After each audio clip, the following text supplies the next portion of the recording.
everyone. I hope you had a wonderful July. Today I'm here at Vista Gardens with a wonderful LCSW from Cognitive Care Solutions who provide this amazing service. They go into many memory cares and help older adults who have anxiety from the transition or the move-in, Right. or just in general, or depression, or they really need that cognitive stimulation with various games and various therapies that you offer. Right. But I have Marlene Bugh here today, and she really has been one of our favorites. And I just want to brag about you. I've had some cases where they've moved in, the resident, and they've just seemed to blossom. And then we try to say, what's the root cause of this happiness? It can't just be Vista Gardens, although I could say that, but there's got to be another trigger or antecedent to this happiness that occurs right away. And you know, it's been you. They feel reassured, and the transition of the move wasn't as overwhelming because you stepping in and saying it's okay and listening. Thank you. You have great listening skills, you know that. You're making me want to cry. Oh, Oh, it's so enjoyable. I'm And gonna cry that you're back. one of the things that I use is humor.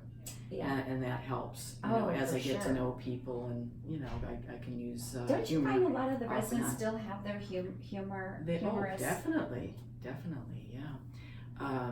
And of course, they have to be able to benefit, you know, Right. from it. So, in general, it has to be people who are fairly high functioning Right. and able to, you know, understand. So on the it. mini mental exam, they might be mild, considered mild, Right, exactly. or right on the cusp of moderate. Exactly. And you just don't know because every older adult's so different. Correct. They all age Right. differently. So some, you know, with memory loss quickly decline, and then some don't and hold on to that social skill. Exactly. And so they love meeting with someone like you because I think they feel validated and listened to and respected. Oh, great. And my topic today, Marlene, is ageism in the healthcare setting. Oh, And you know, of all the healthcare professionals, you are not ageist. You look at the resident and treat them with such dignity and respect that you're not looking over them or around them or turning to their daughter or asking a caregiver how they're doing in front of them. I have never seen you do those kind of discriminatory Right. attitudes Right.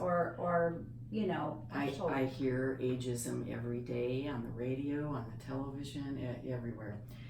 We are guilty. and you see it in this, healthcare too. Yeah, in this country, we are very guilty of that I know. versus some other countries. But I've even thought about writing a book about ageism. Wow. Because Me it's, too. it's rampant. It you know. is rampant. And And it's sad because you would think as we progress as a society and such a wonderful country, we would be more respectful. And so Marlene, you feel the ageism as well. Oh, definitely. What I've noticed is that people in general still have the mindset of 30 years ago. Mhm. You know, they're thinking that certain things happen at certain ages. Well, I remember they used to have something on one of those morning shows about it was a major thing if somebody turned 100. Oh yeah, There are so many people over 100. exactly. I mean, I've had people who so are despite 105. longevity Mhm. and our miraculous, you know, miracles of people living older and Mhm. healthier, and some aren't healthier, but a lot are. Mhm. We still have this ageism that exists in healthcare, especially Definitely. from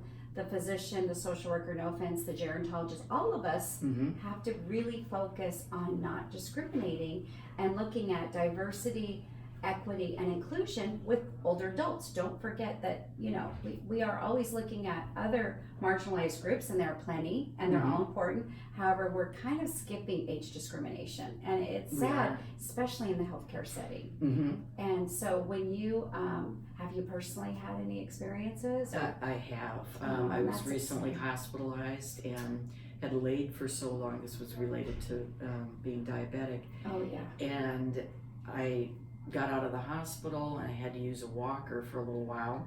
And I definitely was not looked at as a person. Oh, And that's, I think, the big thing. And when you were mentioning about how I am with the residents here, I see the person. right. And The to human me, anybody who is of whatever age you are, all the wisdom and experience that you've had in your life way outweighs 20 somethings, Exactly. you know.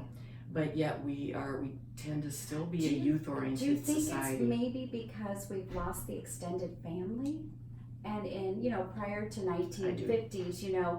we became so nuclear and everyone moved away from their parents Right. and their grandparents, and we don't really notice that there's such value Exactly. in older workers Right. and older residents. Mhm.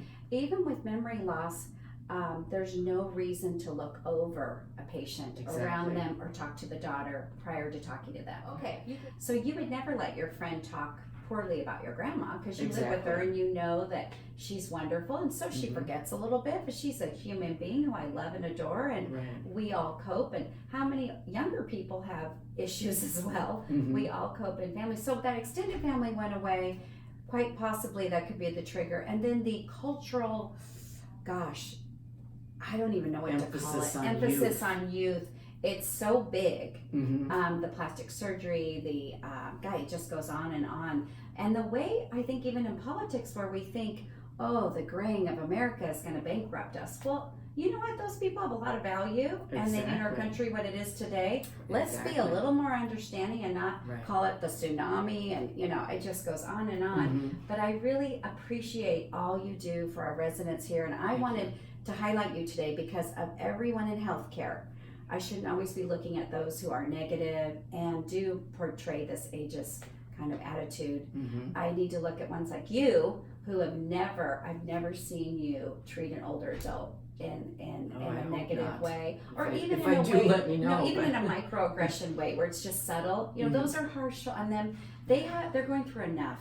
Right. They don't need microaggressions, stereotypes, and other things thrown at their faces. Plus, they've got more wisdom and experience than I do. I mean, as and me too. more of So life. we got to make them feel comfortable to feel as great and wonderful as they can. I agree. Exactly. But Yeah. thank you for everything you're And doing. I just want to say, Sure. I go to several facilities, but Vista Gardens is just amazing because of Oh. the layout and also Thank all the activities. Oh, thank and people you. thrive here, and this is what makes me happy. Oh, thank you. Well, we appreciate everything you do for Oh, us. thank you so much. Okay.